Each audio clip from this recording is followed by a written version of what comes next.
36 வருஷத்துக்கு அப்புறம் தக் லைஃப் படம் மூலமா மீண்டும் கமல்ஹாசனுடன் கைகோர்த்திருக்கிறாரு இயக்குனர் மணிரத்னம். போன வருஷம் 2024 ஜனவரியில தொடங்கிய இந்த படத்தோட ஷூட்டிங் செப்டம்பர் 2024 முடிக்கப்பட்டதோடு இந்த படத்தை ஜூன் 5ஆம் தேதி உலக அளவுல வெளியிட திட்டமிடப்பட்டிருக்கு படக்குழு.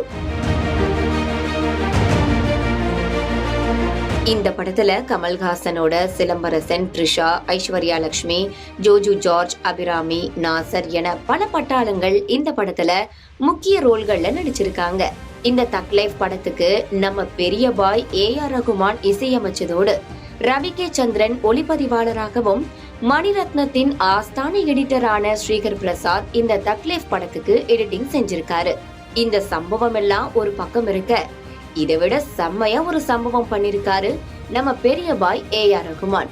இந்த படத்தோட முதல் பாட்டான சிங்குச்சா என கல்யாண பாட்டை படக்குழு வெளியிட்டாங்க. ஆண்டவர் கமல்ஹாசன் எழுதின இந்த பாட்டுக்கு பெரிய பாய் ஏஆர் ரகுமான் இசையமைச்சிருக்கிறாரு. வைஷாலி சமந்த், சக்தி ஸ்ரீகோபாலன், அப்புறம் ஆதித்யா ஆர்கே இந்த பாட்டை பாடியிருக்காங்க. கமலும் சிம்புவும் ஒன்னா டான்ஸ் ஆடும் இந்த பாட்டு தான் இப்ப சோசியல் மீடியாவுல செம்ம ட்ரெண்டிங்கா இருக்கு. அதுவும் ஒரே நாள்ல 1,80,00,000 வியூஸ் தாண்டி வைரலா போயிட்டு இருக்கு. சரிப்பா, இதுல பெரிய பாய் என்ன சம்பவம் பண்ணிருக்காருன்னு தானே கேக்குறீங்க? இருங்க சொல்றேன்.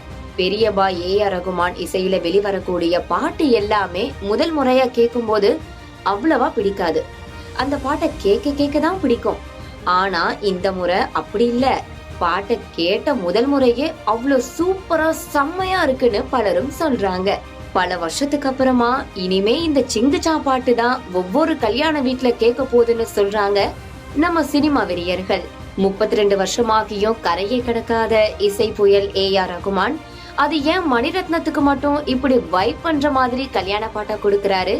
அவருக்காக இவரு மெனக்கெடுறாரா, இல்ல மணிரத்னம் வேலை வாங்குறாரான்னு ஒண்ணுமே புரியலன்னு ஒரு சந்தேகமா கேள்வியை கேட்டுட்டு சிங்குச்சா பாட்டை கேட்டபடியே வைப் ஆக்கிட்டு வராங்க சோசியல் மீடியா நண்பேஸ்.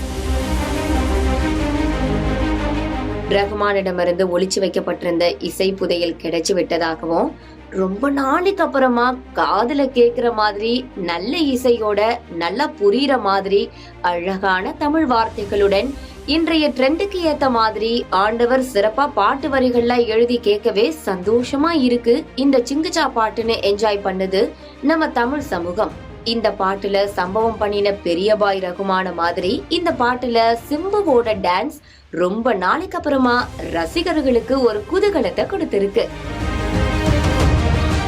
ஐயோ, இவ்வளவு விஷயத்த சொன்ன உங்களுக்கு இத சொல்ல மறந்துட்டோம் பாருங்க. ஆரம்பத்துல நடிகராவதற்கு முன்னாடி நடன இயக்குனராக இருந்த நம்ம ஆண்டவர் இந்த பாட்டை எழுதினதோட அவருக்கு உண்டான டான்ஸ் ஸ்டெப்பையும் அவரே போட்டிருக்கிறாரு. ஆட்டம் பாட்டம் கொண்டாட்டம்னு வெறித்தனமா இருக்கிற இந்த பாட்டு மாதிரி தக் லைஃப் பெரிய ஹிட் அடிக்குமான்னு ரொம்ப பெருசா வெயிட் பண்றாங்க நம்ம சினிமா வெறியர்கள்.